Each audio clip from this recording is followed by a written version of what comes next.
we've got some distractions. Now, are you allowing the distractions because you're avoiding something? Or is it really a distraction? Somebody's really trying to distract you.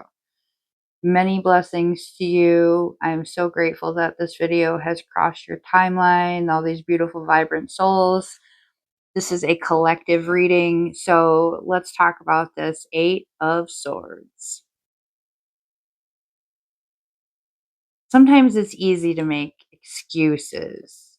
I'm getting like, well, I got to get this done, but first I've got to do this, and first I've got to do this, and then so and so needs me, and I'm getting that. Now, in some cases, maybe they do need you. Maybe they do. But when are you going to prioritize yourself? That's the big picture here. That's the message that the cards are trying to impart. You have to intentionally say, I'm sorry. I got stuff to do and I got to get it done. So you've been putting some stuff off, perhaps. And maybe there are a lot of distractions and you've got a lot of responsibilities. I'm getting like you kind of got a full plate, right? So there's kind of a lot going on. We have to focus. It's really important that you do that. Now, I am also getting this message that there's another group of collective here that they've got some people intentionally trying to throw them off their game. They're like, look at me over here. Look at what I'm doing. Oh, they're having dramatics. They've got stress going on. They're calling you every 5 minutes, or they're watching your social media. They're being all up in your business because they want that attention. I'm getting negative attention seeking. So sometimes they're just like they're the energy vampire types where they're just like, poor me, and you must not want my attention, trying to make you like feel guilty about not giving them what they want or need. Bless you for your patience, but you're just going to have to be like, look, I don't got time for this.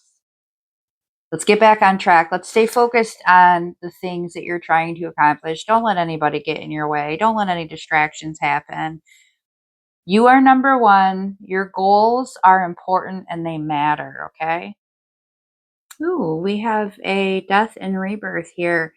This is really important for someone to recognize that what they thought was an ending is actually your beginning.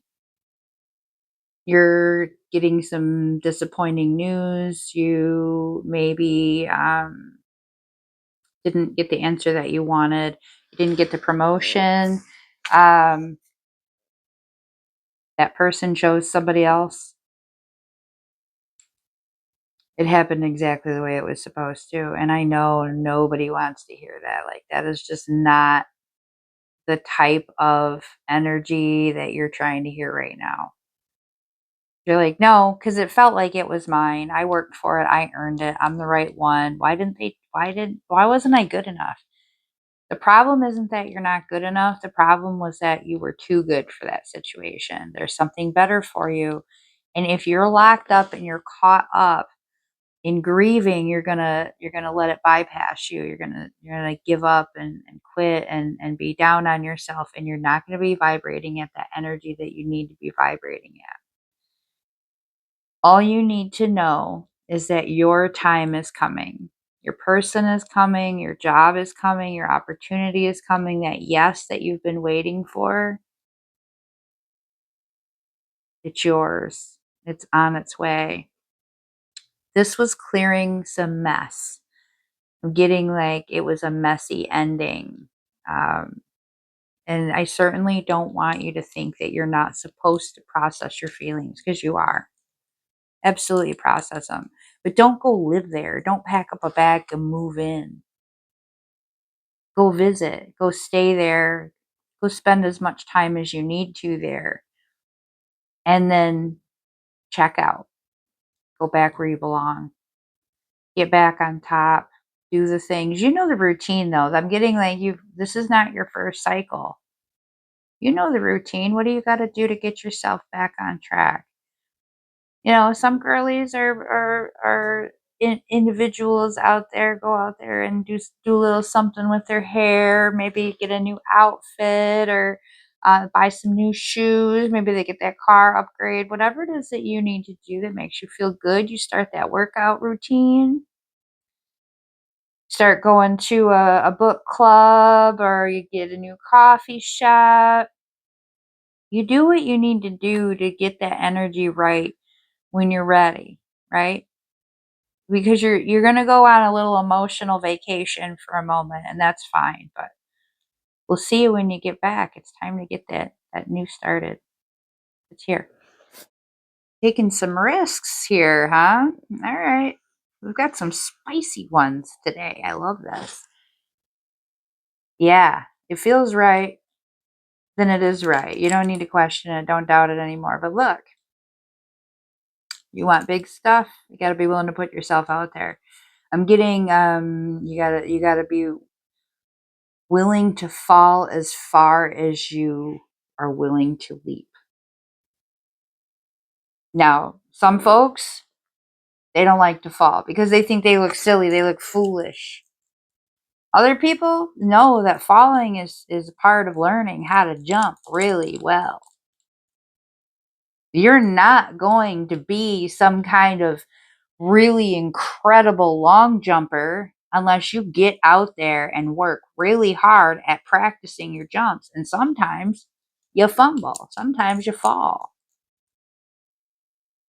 I like to learn how to roller skate. I love roller skating. It's my favorite thing. And today I was roller skating in a place I normally would not roller skate, but the floor was perfect. So I got myself up and I was working on some moves and I fell. And somebody was like, "Oh my God, see, that's why I never want to skate." And I was like, "Yeah, but I never would have gotten to where I'm at if I wasn't willing to fall."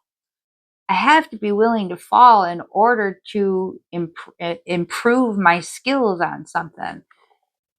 You're willing to take those risks because you know that the reward is worth it. And even if this risk isn't the one that pays off, you're just practicing for the next one. You've got that motivation and that energy to keep pushing forward. You understand now what it takes, and you're okay with it. You're not going to be embarrassed by that. What you're going to do is look at everybody who never bothered to get out there and try and go, no risk, no reward. I'm willing to put myself out there and do the work.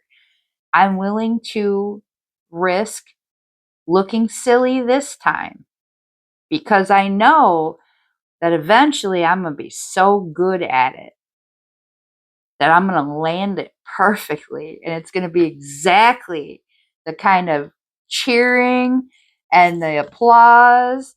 And you're going to get the medal and you're going to be standing up there and they're going to be like, "Oh my God, how did they learn how to jump so amazingly well?" It's like, because I made a lot of jumps that didn't make it. I was willing to do that. I'm okay with that. You got this. Okay. You know what you're doing. I'm always so grateful to be a part of your journey, and thank you so much for being a part of mine. Many blessings to you. See you next time.